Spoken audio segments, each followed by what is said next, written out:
नमस्कार राजकुमार diary fresh episode को स्वागत करुच्ची राजकुमार महापात्र। प्रत्येक थर भली एथर आम सहित उपस्थित अच्छा श्रीजुक्त पंडित रंजन दास। केउठारे घर ना पंडालम बांकी गीता भागवत आश्रम से सदाबले उपस्थित था। से अनेक ग्रंथावली अनेक कविता लिखि ना सबुठी परिचय देइछन्ति। अनेक आध्यात्मिक चेतना समाज को देइछन्ति। अनेक कथा तांकठु मध्य लोक शिखिछन्ति। समाज को दिग्दर्शन भल शिक्षा भल वार्ता देइछन्ति। चलंतु तांकठु पचारि बुझिया। नमस्कार आज्ञा, मो चैनल को स्वागत। सर आम भगवान कहले आम कौन बुझीबा? भगवान कहले लोक आजिकल किसी अवमानना कर भगवान को। भगवान कहले कौन बुझे आगे? भगवान होछन्ति से समस्त शक्तिर उत्स, जो शक्ति पवन शक्ति, जल शक्ति, आलोक शक्ति, यही अनंत शक्ति जहाँ मध्य समस्त ब्रह्मांडटा को शक्ति प्रदान कर विभिन्न कार्यकलाप। तेणु तांकर से ऐश्वर्य भग अच्छी बोलिकी भगवान बोली कह जाए। तेणु वास्तव भगवान जे ब्रह्म स्वरूप तांकर तो कौन सी निर्दिष्ट आकार नहीं, से होचंती निराकार। तांकर कौन सी गुण नहीं, से निर्गुण निराकार परिव्याप्त जड़े शक्ति स्वरूप सूक्ष्म शक्ति रूप में अनंत परिव्याप्त व्याप्त बोली तांकर कौन सी अंत नहीं। और तांको सेथिपई कि आद्यंत रहित बोली कह जाए। तांकर आदि नहीं कि अंत नहीं। आ भगवान को जो माने कहती जे आम केमिति जानिमा अछंती, तेरे तार प्रथम परिचय होची जे एई शरीर रे जीव शरीर रे जे प्राण स्वरूप शक्ति संचार करुची और से प्राण शक्ति ताको किछि दिन पालन करिके पुणी ताको नहीं जाउची। प्रति मुहूर्त रे मातृगर्भ रे ए जीव को संचार करिके गोटे मूर्ति गठन करी भिन्ना भिन्न रूप देकरी ता मध्य प्राण संचार करूची। किए कहूँ ताको प्रकृति आश्चर्य, किए कहूँ ताको फादर, किए कहूँ ताको अल्लाह। आम सनातन धर्म रे ताको भगवान। सर भगवान यही जगह अच्छे बोले आम केमती जानिया? ये जगह भगवान स्थिति होची सबुठु बड़ उपस्थिति। भगवान अच्छंती बा ना अच्छंती एटा जानिबा को हेले गोटे स्वतंत्र तांकर विभिन्न से अदृश्य भाव में विभिन्न रूप में अच्छंती। तेणु ये पंचभूत तांकर गोटे रूप। ये पंचभूत जल अग्नि वायु आकाश मृत्तिका ये हूँ तांकर प्रथम सृष्टि अहंकार साथी। तेणु आम देखा जो अग्नि आपणकर मोबाइल भितर अच्छी, लौहदंड भितर अच्छी, कुंभ भितर अच्छी, काठखंड भितर अच्छी, अदृश्य भाव में अच्छी। आम जो घर्षण कर बाउंस को बाउंस घर्षण होकर अग्नि प्रकट होची। तेबे ये जो अदृश्य भितर जो शक्ति थिला गोटे संपूर्ण बाउंस गुण को ध्वंस करुच्ची से कौटी लुकायित थिला। जदि गोटे अनंत शक्ति ता भीतर लुचिकी न था ए घर्षण मध्य से प्रकाशित होची किए आ जी प्रकाशित होची सी आज होनी अनंत काल पूर्वर होची आउ ए भली भी होथियो बोली के आशा करुच्ची। तेणु ये गोटे छोटिया प्रमाण जैसे परम ब्रह्म भगवान अग्नि रूप भी विद्यमान ये से अनंत वस्तु रूप विद्यमान। सर ज्ञान आहरण गोटे साधारण मनुष्य कौन कर? ज्ञान आहरण दुईट उपाय अच्छी। ज्ञान हूँ दुई प्रकार। गोटे हूँ पार्थिव ज्ञान बा वस्तुगत ज्ञान, आ गोटे हूँ जोटा कहते प्रापंचिक ज्ञान। महाप्रभुंकर साकार प्रकाश बा साकार प्रकट हूँ वृक्ष लता पहाड़ पर्वत नदी नाल सचराचर जीव जगत एटा हूँ प्रभुंकर साकार। आ साकारटा भी अनंत, तार भी किसी अंत ना। तेणु यही अनंत मध्य अध्ययन करवा वृक्ष जगत को, खनि संपद को, पृथ्वी संपद को, भू संपद को, आकाश संपद को, वायुमंडल को, विभिन्न प्रकार अन्यान्य विषय को प्रभुंकर यही प्रापंचिक रूपटा को अध्ययन करिवार जो ज्ञान आवश्यकता कहुए प्रापंचिक ज्ञान।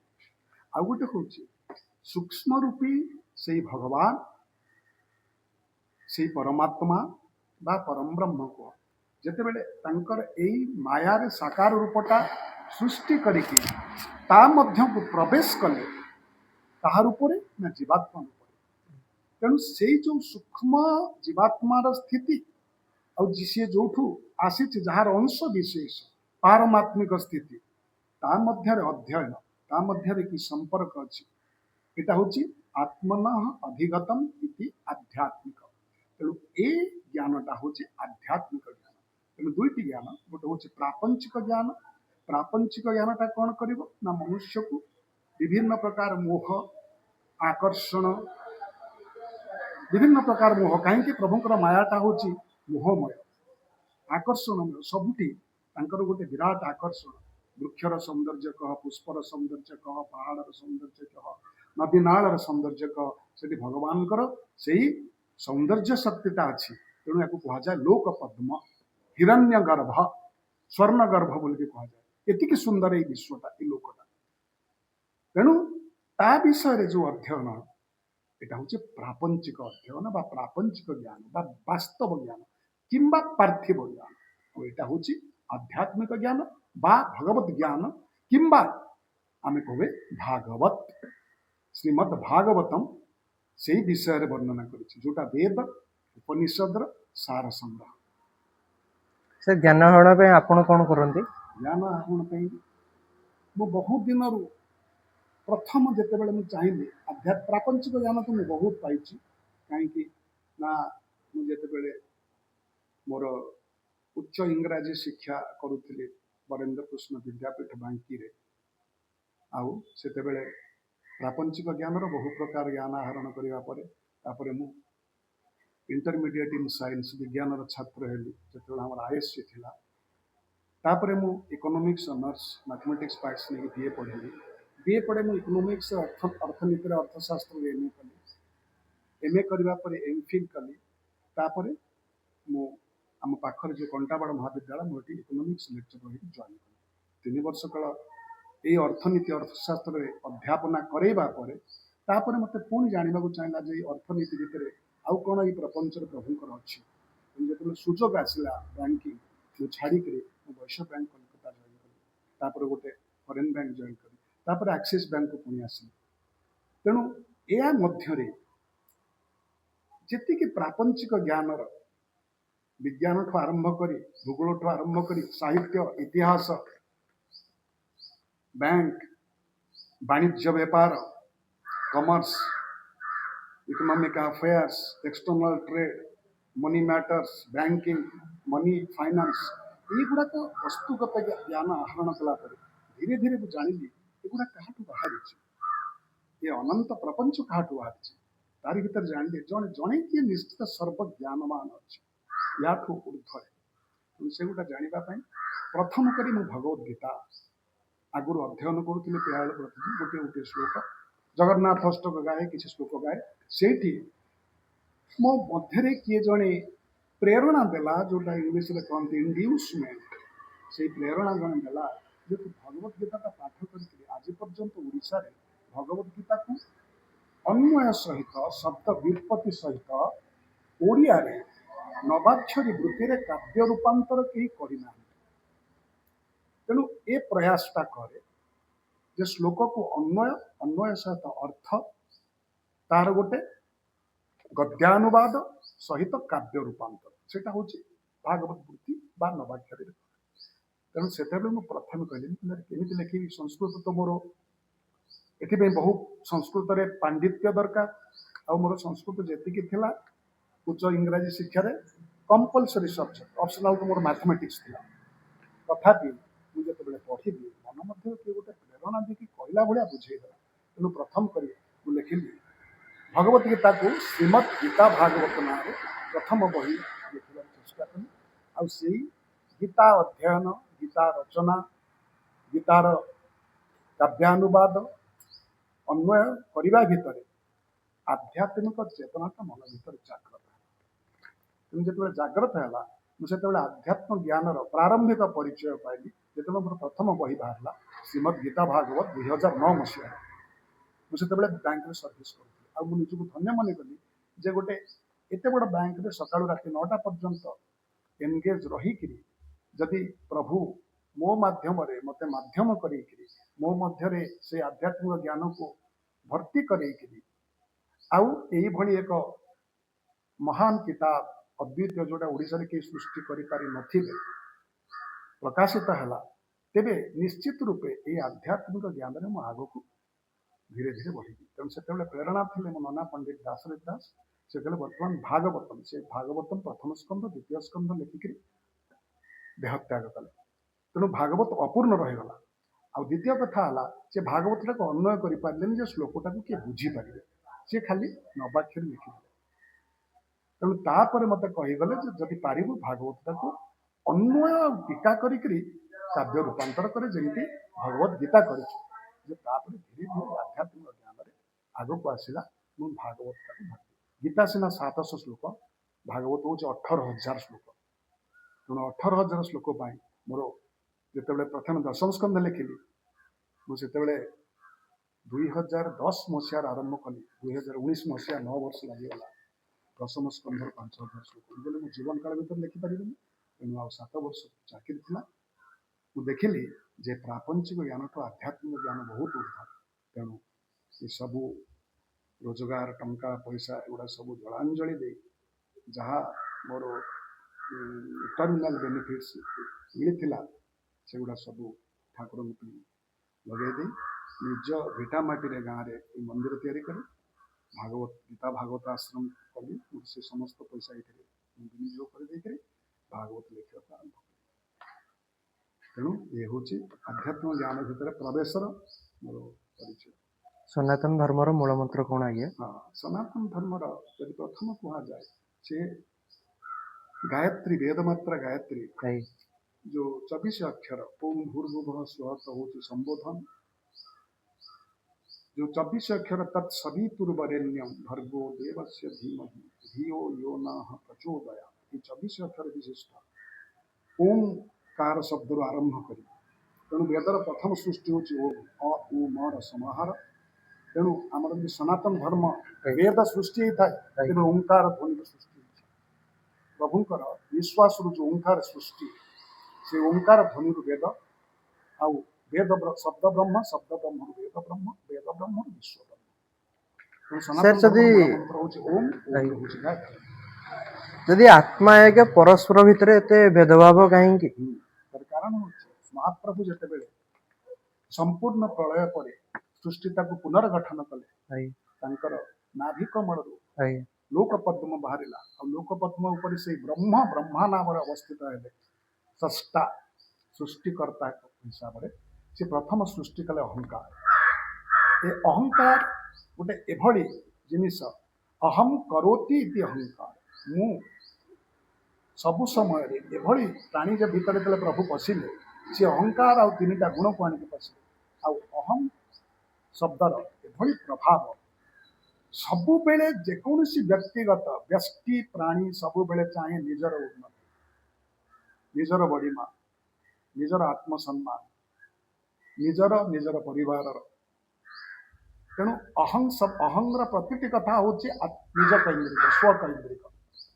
तेणु स्वकैन्द्रिक भाव कहले अन्य को भेदभाव अन्य को छोट मन करने पड़ो अन्य जन को क्षुद्र मन कले मु तो बड़ है अन्य जन को समालोचना कले तो बड़ है तेणु क्रिटिसाइज अहंकार करुच्ची भेद अहंकार सृष्टि करुच्ची विभिन्नता अहंकार सृष्टि करुच्ची तेणु प्रभुंकर महामायार एक अद्भुत सृष्टि हूँ अहंकार जहाँकि यही संसार में विभिन्न प्रकार भावना विभिन्न प्रकार भेद सृष्टि निजर आग उपर केमती शांत आसो जने क्रोध देख क्रोध हूँ अहंकार जिते बेले पूर्ण मात्रा रे विकसित हुए विभिन्न वस्तु पाइबा पाई इच्छा करे प्रापंचिक वस्तु गुड़ाक सुखर आशा करके दुख मध्य गति करे ये प्रापंचिक वस्तु गुड़ाक ग्रहण करने परिग्रह करने आ परिग्रह रे प्राप्ति रे जिते बेले बाधा आसे से मनटा क्षोभ प्रकाश करे से मनर क्षोभटा को आम क्रोध बोलते ତେବେ କ୍ରୋଧ ଶାନ୍ତ କରିବାର ଯୋଉ କାରଣରୁ ମନର କ୍ଷୋଭ ପ୍ରକାଶିତ ହଉଛି ଆଜ୍ଞା ସେ କାରଣଟା କ'ଣ ନା ଅପ୍ରାପ୍ୟ ବସ୍ତୁ ଗୁଡାକ କିଛି ପାଉଛି କିଛି ପାଇପାରୁନି। ମନରେ କାମନା ଜାଗ୍ରତ ହଉଛି ବିଭିନ୍ନ ବସ୍ତୁ ପାଇବାକୁ, କିନ୍ତୁ ସେ ବସ୍ତୁ ଗୁଡାକ ପାଇପାରୁନି। ତେଣୁ ମନଟା କ୍ଷୋଭ ପ୍ରକାଶ କରୁଛି, ବିଚଳିତ ହଉଛି, କାହିଁକି ପାଇଲେନି। ମନ ମଧ୍ୟରେ କ୍ରୋଧ ସୃଷ୍ଟି ହଉଛି। ତେଣୁ ଯୋଉଥିପାଇଁ କ୍ରୋଧ ହଉଛି ପ୍ରଭୁଙ୍କର ମହାମାୟାରୁ ସୃଷ୍ଟି ମୋହଗ୍ରସ୍ତ ଲୋକ ଅନାବଶ୍ୟକୀୟ ବସ୍ତୁ ଉପରେ ଦୃଷ୍ଟି ପକେଇବା। ତେଣୁ କ୍ରୋଧକୁ ଶାନ୍ତ କରିବାକୁ ହେଲେ ପ୍ରଥମେ ସେ ଅନାବଶ୍ୟକୀୟ ଦୃଷ୍ଟିଟାକୁ ଆଣିବା। ଆବଶ୍ୟକୀୟ ଛଡା ନେସେସରୀ ଯୋଉଟା ଜୀବନ ଧାରଣ ପାଇଁ ଯୋଉଟା ଅତ୍ୟାବଶ୍ୟକୀୟ ଭେହେମେଣ୍ଟଲି ନେସେସରୀ ସେ ଜିନିଷଟାକୁ ରଖିକି, କାହିଁକି ଦେହଟାକୁ ପରିଚାଳନା ଦେହ ଯାତ୍ରା କେମିତି କରେଇବି, ଯୋଉଗୁଡାକ କମ୍ଫର୍ଟ ଆଉ ଲକ୍ଜରୀ କହୁଛ, ବୁଝିହଉଛି, ଐଶ୍ୱର୍ଯ୍ୟ ବା ସୁଖ, ଆଜ୍ଞା ସେ ସୁଖ ଐଶ୍ୱର୍ଯ୍ୟ କାମନାରୁ ନିଜକୁ ଦୂରେଇ ଦିଅ। ତେଣୁ କ୍ରୋଧ ଆପେ ଆପେ ଶାନ୍ତ ହେଇଯିବ।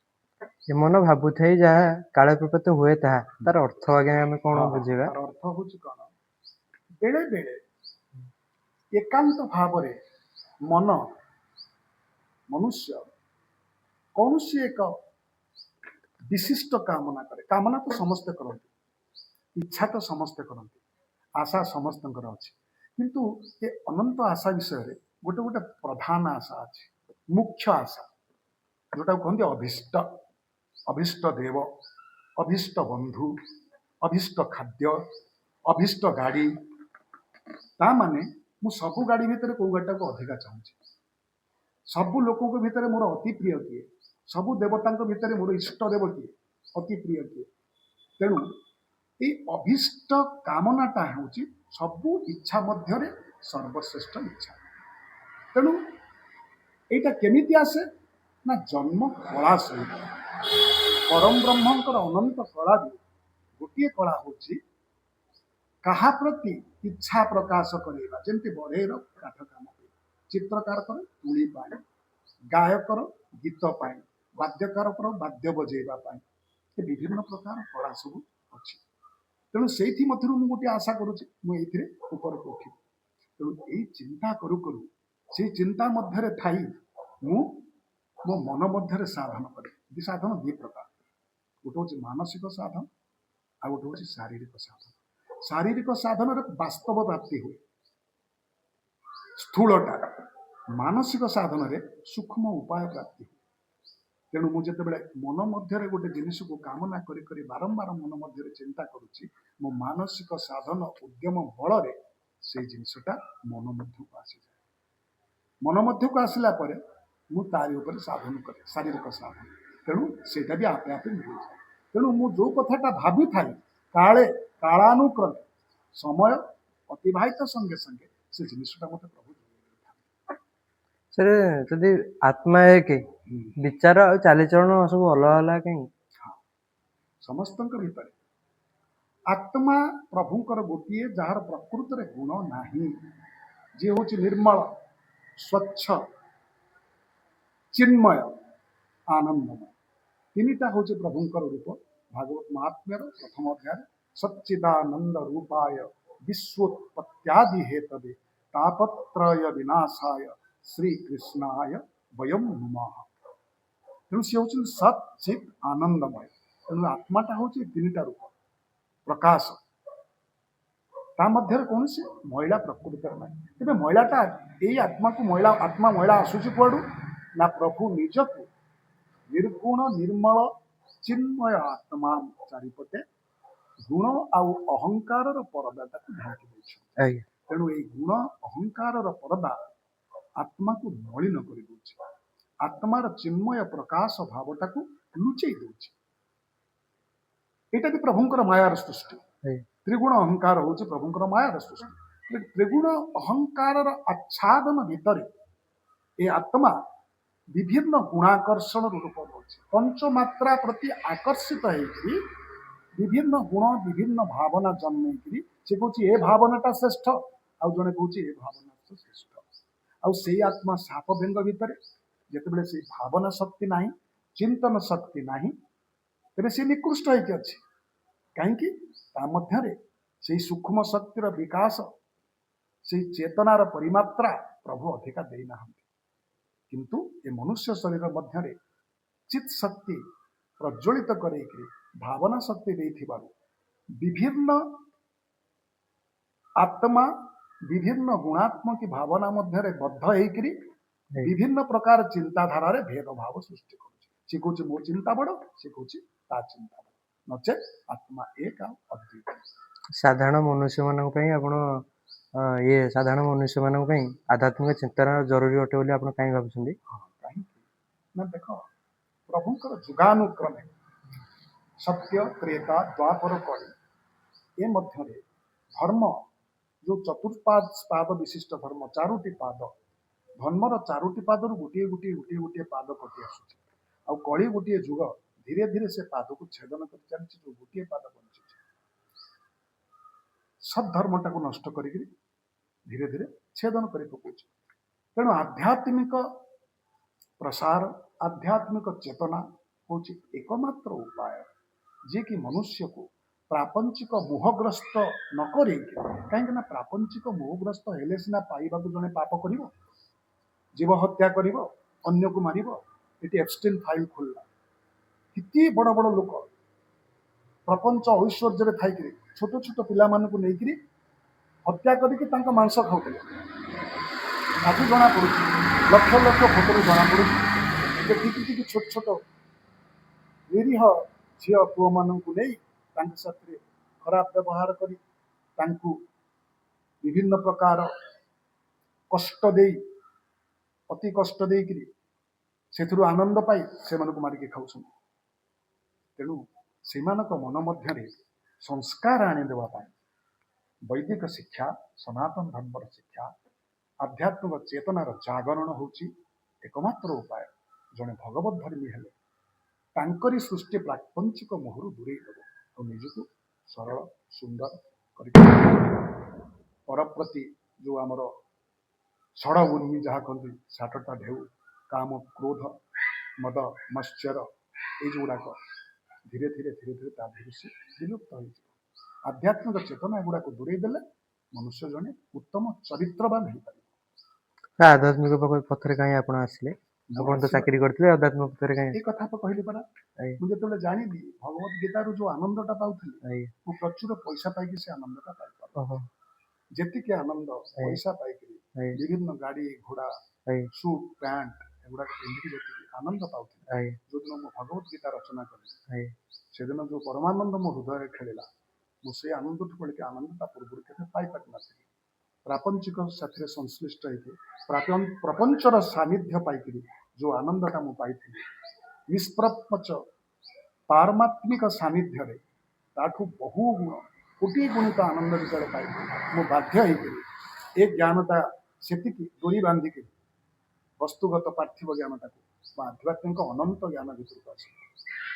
ଆପଣଙ୍କ ଗୁରୁ ବା ପଥଦର୍ଶକ କିଏ ଥିଲେ ଆପଣ ଆଧ୍ୟାତ୍ମିକ ଚେତନା? ମୋର ଏମିତି ତ ଗୁରୁ କେହି ନାହାନ୍ତି, କିନ୍ତୁ ମୋ ନନା ପଣ୍ଡିତ ପଣ୍ଡିତ ଦାଶରଥୀ ଦାସ, ଯିଏକି ଜଣେ ସଂସ୍କୃତର ବିଦ୍ୱାନ ଥିଲେ ଆଉ ଜଣେ ଆଦର୍ଶ ଶିକ୍ଷକ ଥିଲେ। ଏବେ ବି ଶହ ଶହ ହଜାର ହଜାର ଟଙ୍କା ଛାତ୍ର ତାଙ୍କୁ ଗୁରି ହେଉଛନ୍ତି।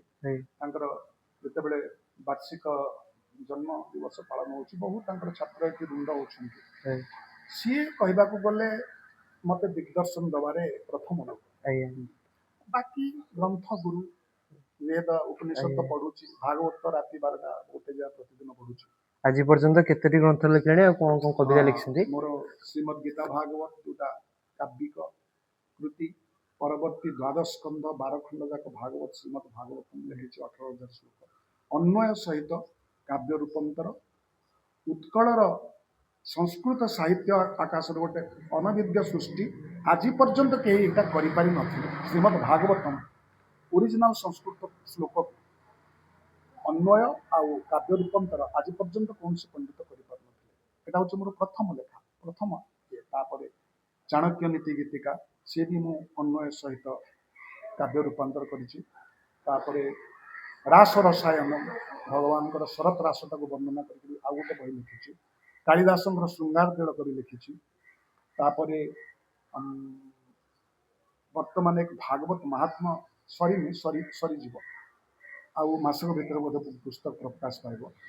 ଏବେ ଏଇ ଭଗବତ ଗୀତାର ସେଇଭଳି ଇଂଲିଶରେ ଅନ୍ୱୟ, ଇଂଲିଶରେ ପୋଏମ୍ 700ଟା ପୋଏମ୍ ମୁଁ ଇଂଲିଶରେ ଲେଖିଛି, ସଙ୍ଗ୍ସ ଡିଭାଇନ୍।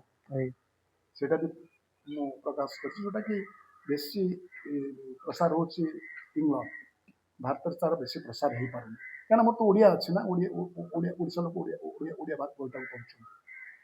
ଏଭଳି କେତେ ଗୁଡ଼ିଏ ଗ୍ରନ୍ଥ ପ୍ରକାଶ ପାଇଛି। ରାମାୟଣ ଏବେ ଲେଖୁଛି, ରାମାୟଣ ବାହାରିବ। ଆପଣ ଏ ଗ୍ରନ୍ଥ ଯୋଉ ପ୍ରକାଶିତ ହଉଛି କୌଣସି କୋଉ ବୁକ୍ ଷ୍ଟୋରି ମିଳୁଛି ତାହା ଆମ ଦର୍ଶକ ମାନଙ୍କୁ ବୁଝାନ୍ତୁ। ବର୍ତ୍ତମାନ ପାଇଁ ତ ଆମାଜନ ଇଣ୍ଡିଆ ଆଉ ଫ୍ଲିପକାର୍ଟ ଇଣ୍ଡିଆରେ ମୁଁ ଦଉଛି, କାହିଁକିନା ମୋର ଲୋକ ଅଭାବରୁ ଓଡ଼ିଶା ସାରା ବୁକ୍ ଷ୍ଟୋର ବହି ସପ୍ଲାଏ କରିପାରେ, କାହିଁକିନା ସମସ୍ତେ ବହି ରଖିବାକୁ ଚାହୁଁଛନ୍ତି, ବିକ୍ରି ପରେ ପଇସା ଦଉଛନ୍ତି। ଜଣେ ଦବ, ଜଣେ କଲେକ୍ସନ ଯିବ, ଏଥିପାଇଁ ସମୟ ସାପେକ୍ଷ। ମୁଁ ଲେଖା ଲେଖି କରୁଛି, ମୋର ସମୟ ନାହିଁ। ତେଣୁ ବର୍ତ୍ତମାନ ପାଇଁ କେବଳ ଅନଲାଇନ ବିକ୍ରି ହଉଛି ବହି, ଯୋଉଟାକି ମୋର ଚାଣକ୍ୟ ନୀତି ଗୀତିକା ଆଉ ଶ୍ରୀମଦ୍ ଗୀତା ଭାଗବତ ପ୍ରଚୁର ବିକ୍ରି ହଉଛି। ମାନେ ମୁଁ ପ୍ୟାକିଂ କରେଇ ପାରୁନି, ଗୋଟେ ପିଲା ଆସୁଛି କରିପାରୁନି।